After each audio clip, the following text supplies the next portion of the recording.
സാഹിത്യവും സംഗീതവും കുറഞ്ഞുവരുന്നത് ആപൽക്കരമാണെന്ന സംഗീത സംവിധായകൻ എം.ടി. രാജേന്ദ്രൻ.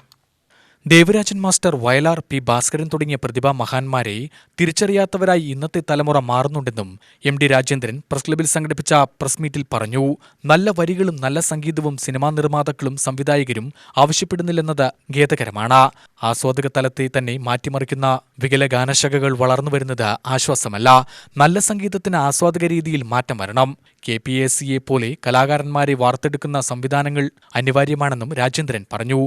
എല്ലാവരും ഒന്നെന്നുള്ള ആ ഒരു ആർഷഭാരതത്തിൻ്റെ ആ സംസ്കാരം ഉൾക്കൊള്ളുന്ന സംഗീത സംസ്കാരം ഉണ്ടാക്കാൻ ഇങ്ങനെയുള്ള സ്വരലേഖകൾ ഇനിയും ഉണ്ടാവണം.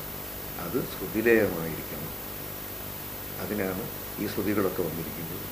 പാലക്കാട്ടെ നല്ല മനുഷ്യർ, അവരുടെ സപ്പോർട്ടാണ് ഇതിന് വേണ്ടത്. ഉണ്ട് അവിടെ നല്ല നർത്തകിമാർ, അസാമാന്യ തീക്ഷണാശാലികളായിട്ടുള്ള പ്രഭാഷകർ, എഴുത്തുകാർ, ഇവരെല്ലാം കൂടെ സമ്മേളിക്കുകയാണ്.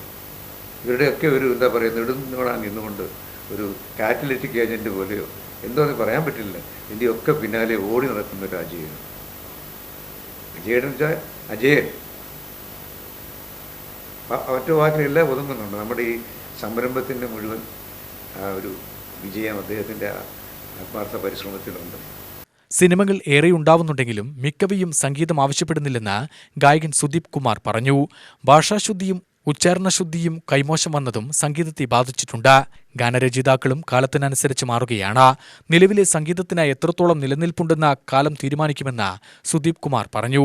വേദികളുടെ സ്വഭാവം അനുസരിച്ച്, പുതിയ കാലത്തിനനുസരിച്ച് ജനങ്ങൾ ഇഷ്ടപ്പെടുന്ന എന്ന് ആരൊക്കെയോ പറയുന്ന പാട്ടുകളൊക്കെ പാടി ഞങ്ങൾ മുന്നോട്ട് പോയിക്കൊണ്ടിരിക്കുമ്പോൾ ഓരോ വർഷവും ഇത്തരം ഒരു വേദി എന്ന് പറയുന്നത് ഞങ്ങളെ സംബന്ധിച്ച് ഒരു നിധി പോലെ കയ്യിൽ വരുന്നതാണ്. അതുകൊണ്ട് തന്നെ ഓരോ തവണ വരുമ്പോഴും അതിൻ്റെ എക്സൈറ്റ്മെൻ്റ് ഉണ്ട്. ഇന്നിപ്പം എം.ടി. രാജേന്ദ്രൻ സാറിൻ്റെ സന്നിധിയിലെ അദ്ദേഹത്തിൻ്റെ കുറി വരച്ചാലും നമ്മൾ പാടുന്നുണ്ട്. തമിഴ്, തെലുങ്ക് ഗാനങ്ങൾ തെറ്റോടെയാണെങ്കിലും പുതുതലമുറ ഏറ്റുപാടുന്നപോലെയുള്ള പരിഗണന പോലും മലയാളത്തിന് ലഭിക്കുന്നില്ലെന്ന് ഗായക ലക്ഷ്മി പറഞ്ഞു.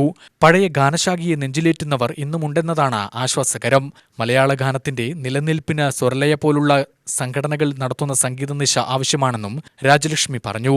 സുമേഷ് ഐലൂർ, രജി സദാനന്ദൻ എന്നീ ഗായകരും പ്രസ് മീറ്റിൽ പങ്കെടുത്തു. സ്വരലയ സമന്വയം 2024 പങ്കെടുക്കാനെത്തിയതായിരുന്നു സംഗീത സംവിധായകൻ രാജേന്ദ്രനും ഗായകരും. UTV news, Palakkad.